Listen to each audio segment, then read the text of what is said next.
ગુજરાતના GNM BSc nursing post basic BSc nursing કરેલા તમામ ઉમેદવાર મિત્રો માટે ખુશખબર છે. હાલમાં 1903 જગ્યા માટે સીએચસી અને સરકારી હોસ્પિટલ માટે સ્ટાફ નર્સની પરીક્ષા યોજાઈ અને એનું પરિણામ પણ આવી ગયું છે અને એના ડોક્યુમેન્ટ વેરિફિકેશન ચાલુ છે. એક એબીસીડીનો વિવાદ પણ એમાં થયેલો છે, પરંતુ હવે Gujarat panchayat service selection board દ્વારા 829 નવી જગ્યાઓ માટે સ્ટાફ નર્સની પરીક્ષા યોજાવાની છે. એના માટેની જાહેરાત ટૂંક સમયમાં પબ્લિશ થશે.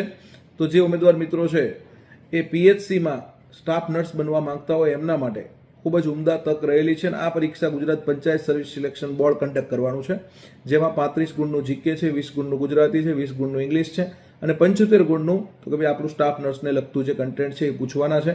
એની તૈયારી માટે તમને નીચે જે જ્ઞાન લાઈવના નંબર આપ્યા છે એમાં સંપર્ક કરવાનો રહેશે. તમને સંપૂર્ણ મટીરિયલ, ટેસ્ટ સિરીઝ અને લાઈવ અને વિડીયો લેક્ચર દ્વારા પ્રિપરેશન કરાવવામાં આવશે. સંપૂર્ણ 150 માર્ક્સના અભ્યાસક્રમની સંપૂર્ણ પ્રિપરેશન કરવા માટે આજે જ જોડાવ જ્ઞાન લાઈવ સાથે. જય હિન્દ, જય ભારત, જય જય ગરવી ગુજરાત.